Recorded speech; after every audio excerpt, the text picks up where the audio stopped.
I stumbled upon a book called The Demonologist when I was a senior in high school. Read it from cover to cover. It was a book about Ed and Lorraine Warren and their most devastating cases. And that, interestingly enough, when we had the Warren Secrets of the Supernatural Paracon in Gettysburg a couple weeks ago, most everybody that was on stage discussing their work, either working with the Warrens, such as myself, or being attracted to them or conversing with them and so forth. Every single one of those people read The Demonologist. And it was the most terrifying cases they'd ever experienced. And that changed my life because I saw or read about what was happening to these families, especially children, inside their own homes. Pillows rising up from the ground and bursting into flames and flying across the room, for instance. How horrific would that be? Let alone the danger from a flame or a fire or a burn. So I put the book back on the shelf. I wasn't that interested at the time. I knew that the Warrens lived in Monroe, Connecticut. I actually lived there for a portion of my life. And I knew that I could probably find them if I wanted to, but I didn't. And 4 years later, I was with my friend Lou in his car. He was a former Army combat medic with the rank of captain, a current paramedic at Norwalk, Connecticut EMS system. Big burly Italian guy with a mustache. We're sitting in his car, we're listening to the radio, and it's about the 3 Men and the Baby incident where the ghost was seen sticking behind the curtain, peeking out. And whether or not that was real or not, it was described that Lorraine Warren was called in, and she determined that this was a teenage boy who had committed suicide on that property with a high-powered hunting rifle. On one pan of the camera, you see this boy peeking behind the behind the curtain, like he's hiding. On the next pan, he's holding a rifle. And I turned to Lou and I said, that'd be so cool to work with them. And he says, yeah, no kidding. The next night, he called me and said, you aren't going to believe who just called me. Who? Ed Warren. I'm like, what? Right? Ed was having heart issues at the time. He'd been through the ringer. He was having incredible experiences as a demonologist. And he wanted a medic for their team, so he called the chief of EMS, or if there's a title, and he recommended Lou because Lou had combat experience. And a lot of these cases that the Warrens personally got involved in were the very serious ones. They sent us investigators on the not-so-serious ones. Anyway, they invited Lou to their Monday night class at their house, and I said, you have to get me in there. It's time. It wasn't time 4 years prior. Now, what are the chances of something like that happening? And this is the God's honest truth. I attribute that to the universal law of intention. That'd be so cool to work with them. The universal law of conscious manifestation, meaning it was orchestrated by a higher power because I had decided 4 years prior I really wanted to help these people and understand these things.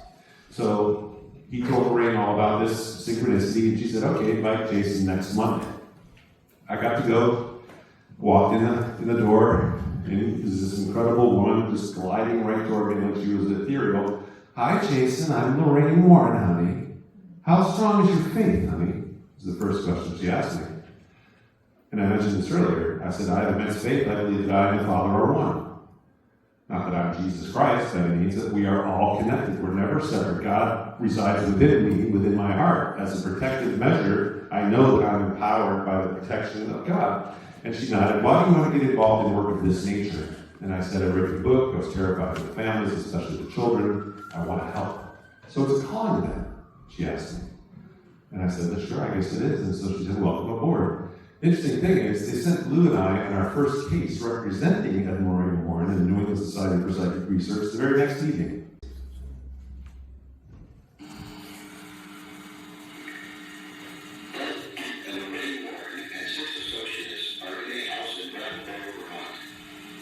They are here regarding a family suite for assistance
talked about how human spirits can influence the minds of living people, right? Remember? I was writing for my newspaper column called Hauntings. I was at Sacred Heart University. I wrote a newspaper column called Hauntings, which is a weekly column about my experiences working with the Warrens as their new student. And I was writing about it, and I called Lorraine. I said, hey, that was really fascinating. Thank you for including me. When are we going back? Right? Okay, so we haven't even unpacked yet. We just got home. And I said, that makes sense. I'm sorry to bother you. I was just really excited to be part of this. And I put the phone down and I said, good night, I'll see you Monday night. And type. Lorraine, yes, Jason? I really strongly feel like we need to go back there. Right now. Jason, we haven't gone over the evidence yet. We have no permission to return. We can't contact the family. They fled. We'll have to discuss this all at class on Monday night. I know you're excited, but that's the way it is. And I said, okay, good night, my love. Click, she said, and I hung up. Writing about it. Lorraine, I really, really, really strongly feel, Jason, are you writing about this case for your column? I said, yes. You're drawing her right to you. She's the one that's saying, call Lorraine, because she wants help. She wants resolution. So she was influencing me simply because I turned around and said, hey, come back in the house with us. That's called an attachment. That's called a connection. And when I went to sleep that night, in the middle of the night, my light beside my bed switched on. And you hear the click, right? And the light turned on. And I said, okay, she's here in my room. But that's how it happens. And you can have attachments for life. We have an auric field that extends well beyond the reach of our arms. It's our bubble. It's our protected bubble, right? And that, through a lifetime of going into dirty places, interacting with people, picks up grime and grit and dirt and scum. But we never clean it, right? So there's a remarkable practice called pranic healing, which is actually like taking a squeegee to this field, taking a saltwater sea salt bath with some lavender oil is almost the equivalent of that. You are really you're sloughing off all the negative energies that you've accumulated during your time. And you feel great, you feel fantastic. So there's ways to clear yourself of these things too. But when you are influenced, as I was, to call 3 times in a row and disturb my mentor and friend the way that I did, I was embarrassed about it. It wasn't me.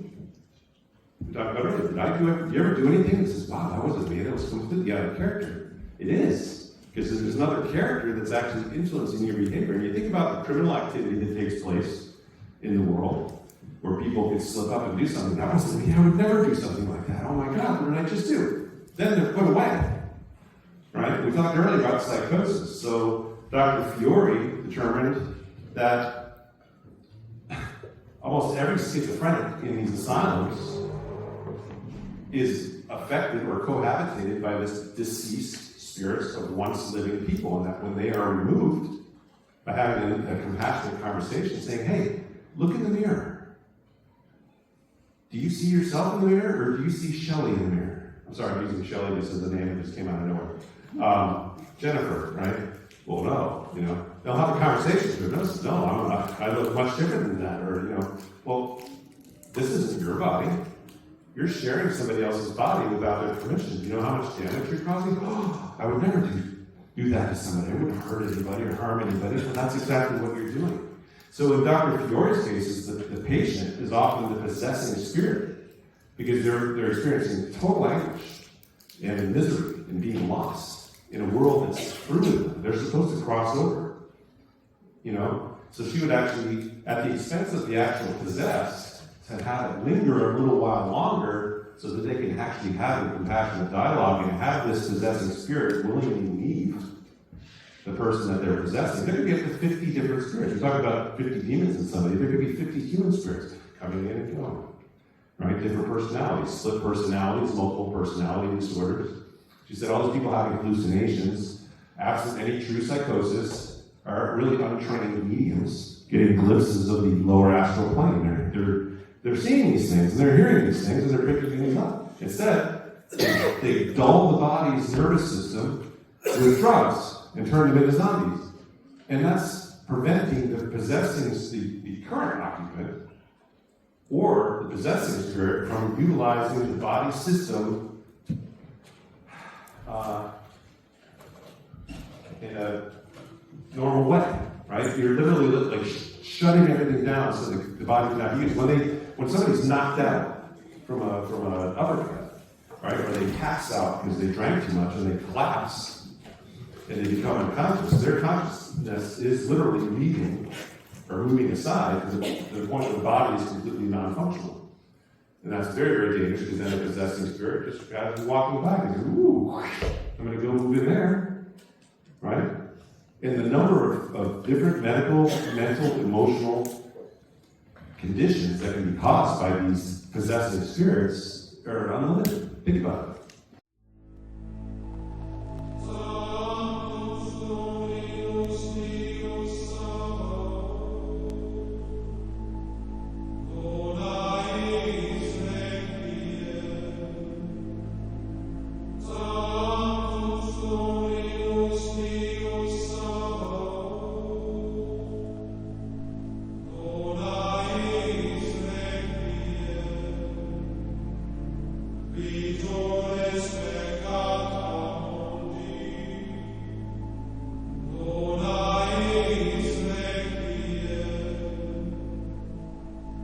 This is where it gets pretty frightening. Hey, come on, demon, I dare you to do something. You're not so tough. Do something to me. Let me give you a little piece of advice. The demon is looking at you within 5 inches and saying, oh, I will. The stuff I'm revealing to you are things that you don't hear about. Demons are real. Come talk to me. Show yourself before me. Give me some answers. We are dealing with forces beyond our imagination. People always tell me, I want you to prove that demons exist. Withering on the floor like a serpent. The entity was so angry that you could hear the growl in the background. Oh, I've been using Ouija for 15, 20 years, and I've never had a problem. It hasn't happened yet. Stay away from them. And in 36 years, I was doing 3 exorcisms a day. Every time I see that demon, I stab it. They are all around us right now. That was the most terrifying experience I've ever had. We're all in the battle of good versus evil. We have to keep ourselves alert, keep our eyes open, and make sure that you are connected with a higher power. I will not be your victim.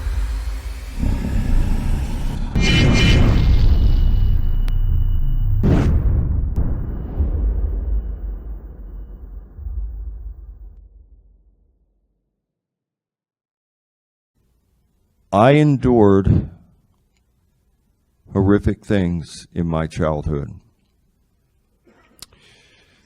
I suffered physical demonic attack between the ages of 5 and 12. The devil knows what he's doing. He's very, very clever. And we touched on this a little bit about the spirit of pharmakia through drugs. There's also a spirit called alcohol that comes from Egypt. That's alcohol. And that means flesh-eating spirit.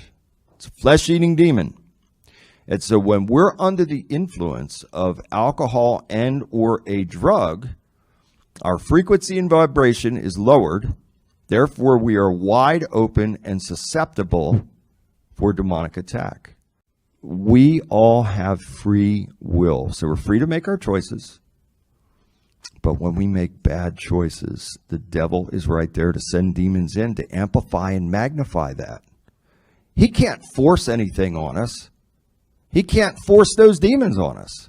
But if we open a doorway, like Jason was saying, through Ouija board or invocation, like my other colleagues are saying, it's all true.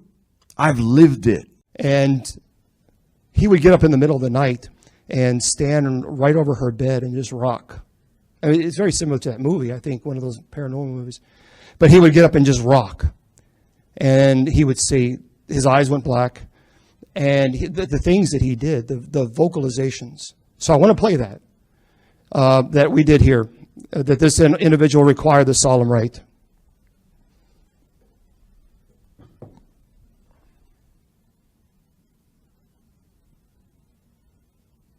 Come on.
So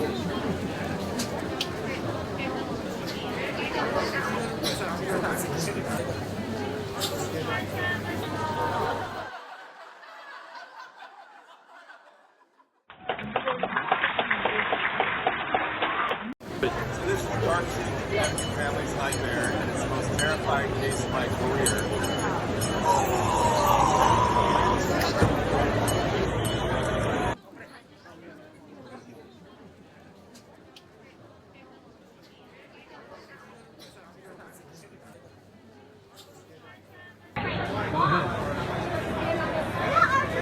Yes, that's our kitty. Go ahead. You are Jason McLeod, the author of Dark Siege, A Connecticut Family's Nightmare. Your books teach people how to defeat darkness and evil. This cannot be allowed. Exterminate! My job here is done. Again.